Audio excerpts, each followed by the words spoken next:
Picture this.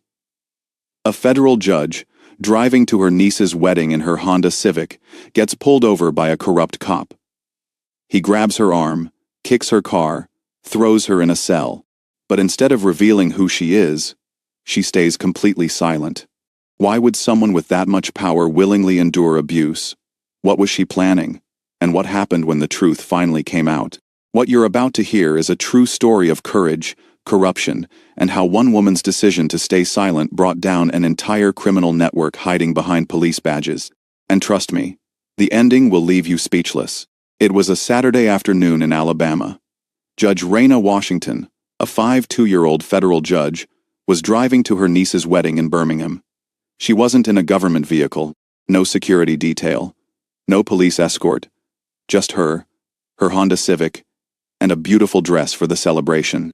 She was taking Highway 78 through Fairfield, a small town with a reputation. Locals knew to be careful there, but Raina was just passing through, listening to music, thinking about the wedding. Then she saw them. A police barricade stretched across the highway.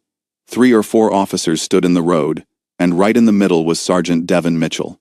His hand shot up, signaling her to stop. Raina pulled over to the shoulder.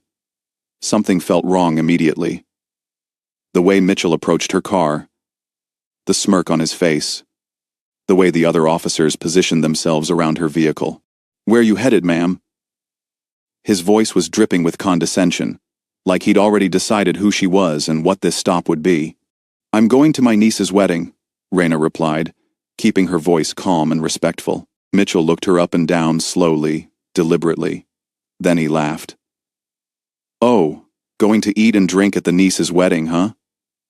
Well, I got bad news for you.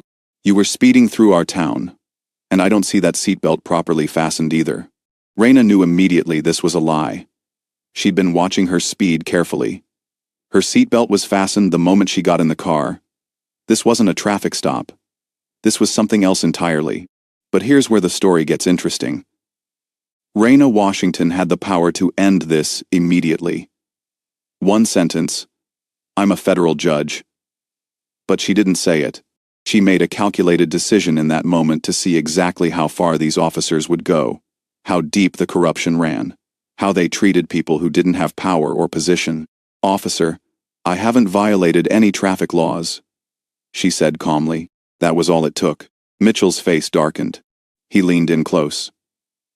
"Oh, don't try to teach us the law, ma'am." He looked at the deputy next to him and smirked. "We need to teach her a lesson in respect." Then he grabbed her arm. Hard. "Too much attitude, wouldn't you say? When police officers talk, you obey in silence." The pain shot through Raina's arm from the force of his grip, but she controlled her reaction. Anger flashed in her eyes, but she didn't fight back. She was documenting every moment, every violation, building a case in her mind.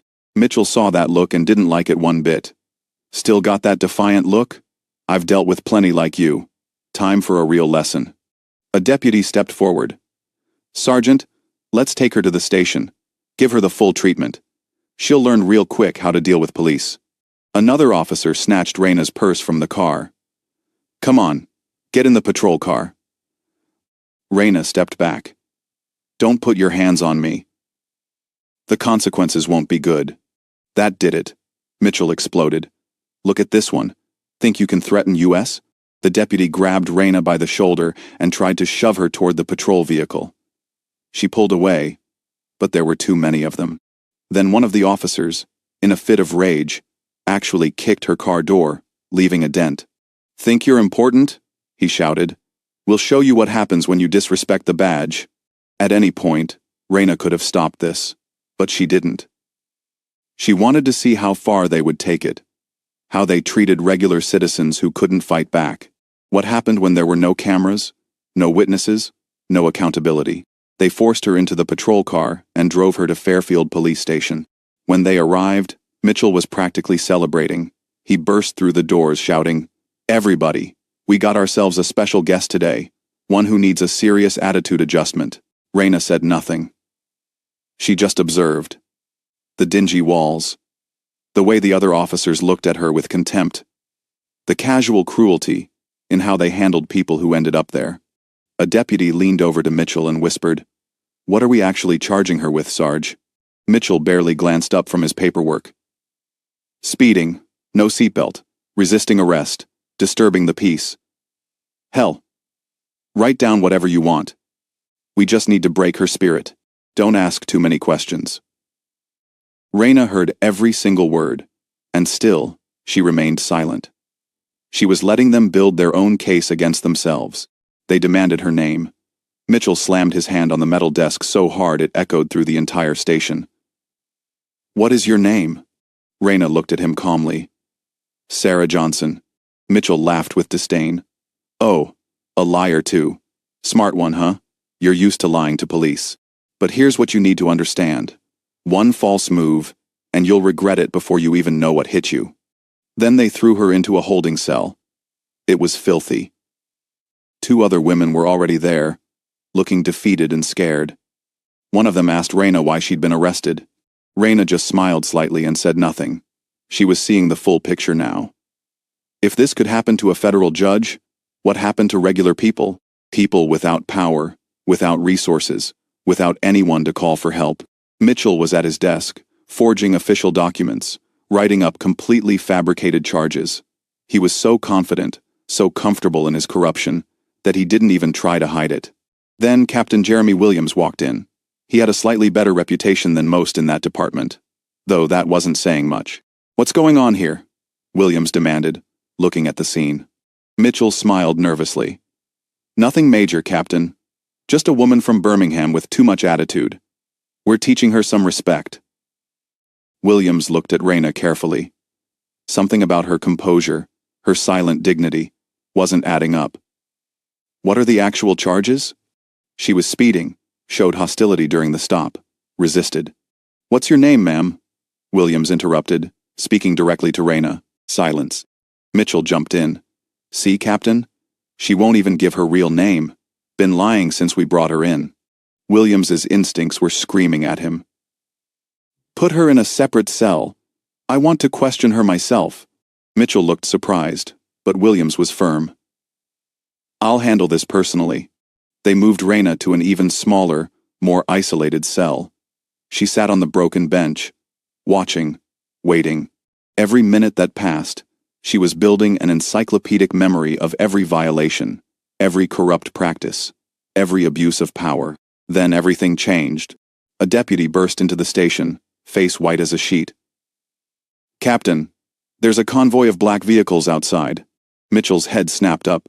"What vehicles?" "Federal plates, sir." It's the Attorney General of the United States." The color drained from Mitchell's face.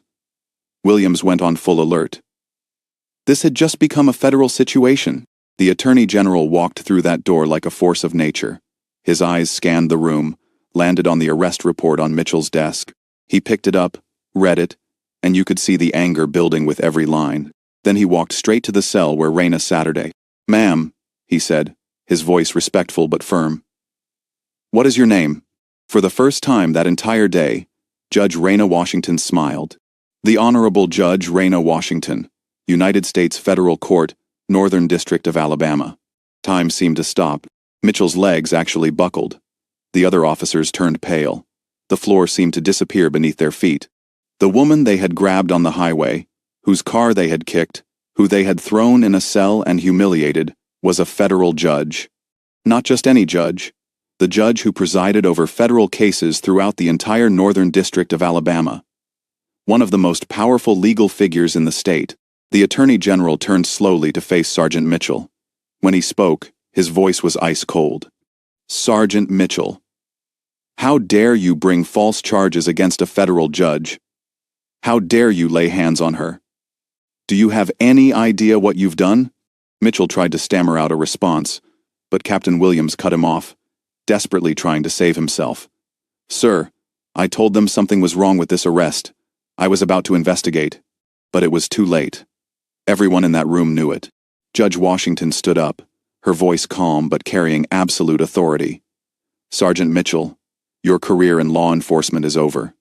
You are under arrest for violation of civil rights, illegal arrest, falsifying official documents, and abuse of authority under color of law.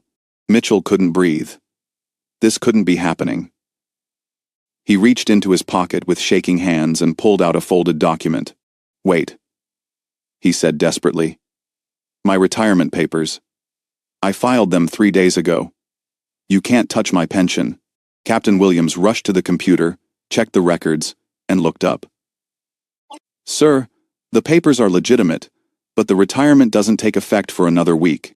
He was still an active duty officer when he committed these crimes." The Attorney General's response was devastating. "Then his pension is confiscated under federal asset forfeiture laws. And he will face the full weight of federal prosecution."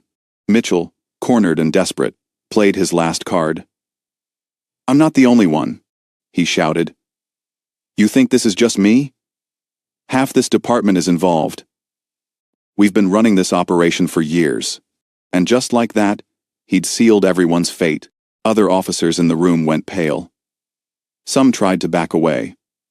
Captain Williams looked around, finally seeing the full scope of the corruption he'd been working alongside. Judge Washington turned to the Attorney General. "This isn't just one department. My observations over the past few hours suggest this pattern extends to the county sheriff's office, possibly to the prosecutor's office. We need a complete investigation." Williams, trying to cooperate now, grabbed a thick file from a locked drawer. "Your Honor, this contains documentation of irregularities I've been tracking. I didn't know how high it went." The file was damning, evidence of systematic abuse going back years. An FBI agent arrived on scene. Agent Davis took one look at the file and understood immediately how big this was going to get. The Attorney General made an announcement that would echo throughout Alabama. "I am ordering the immediate formation of a federal task force to investigate civil rights violations throughout Jefferson County. Every officer, every official, every person involved in this systematic abuse of power will face federal charges. No exceptions." Within 7 days, the hammer fell. More than 30 police officers arrested, 8 sheriff's deputies taken into custody, 2 assistant county prosecutors charged, dozens of municipal officials exposed and removed from office. The entire power structure that had enabled decades of corruption came crashing down. CNN, NBC, Fox News, every major network covered the story. Federal judge goes undercover, exposes massive police corruption ring. The story went viral. The governor of Alabama issued a statement ordering full cooperation with federal investigators. But the real story was what happened in the community. For years, people in Jefferson County had been terrorized. False arrests, planted evidence, beatings, harassment. And no one believed them because who was going to believe a citizen over a cop? Now they had proof. Now they had vindication. Hundreds of people came forward with their stories. Cases were reopened. Wrongful convictions were overturned. Lives that had been destroyed started to be rebuilt. The wedding Raina had been driving to that day? It finally happened 2 months later. And when it did, it wasn't just a family celebration. The entire community showed up. Because Judge Washington hadn't just exposed corruption. She'd given them hope that the system could actually work. Today, in her office at the federal courthouse in Birmingham, Judge Raina Washington keeps a framed newspaper headline. "Federal Judge's Courage Exposes Decades of Corruption." Over 30 arrested. But when asked about it, she always says the same thing. "I didn't do anything heroic. I just experienced what too many people in our community experience every single day. The only difference was, I had the power to do something about it." And that's the lesson here. She could have revealed her identity at that traffic stop. Mitchell would have backed off. She would have gone to the wedding. But the corruption would have continued. More people would have been victimized. More lives would have been destroyed. Instead, she made the hardest choice. She endured the abuse. She documented every violation. She let them reveal exactly who they were. And because of that, she didn't just save herself. She saved an entire community. That's what real courage looks like. It's not about protecting yourself. It's about being willing to appear powerless, so that those who truly have no power might find justice. If this story moved you, if it reminded you that one person really can change an entire system, hit that like button. Share this with someone who needs to hear that justice is still possible, even when it seems impossible. Subscribe to this channel for more true stories about ordinary people doing extraordinary things. About courage that costs everything but changes everything. Because at the end of the day, real change happens when those with power choose to use it, not to protect themselves, but to protect those who cannot protect themselves. That's the world Judge Raina Washington fought for. That's the world we should all be fighting for.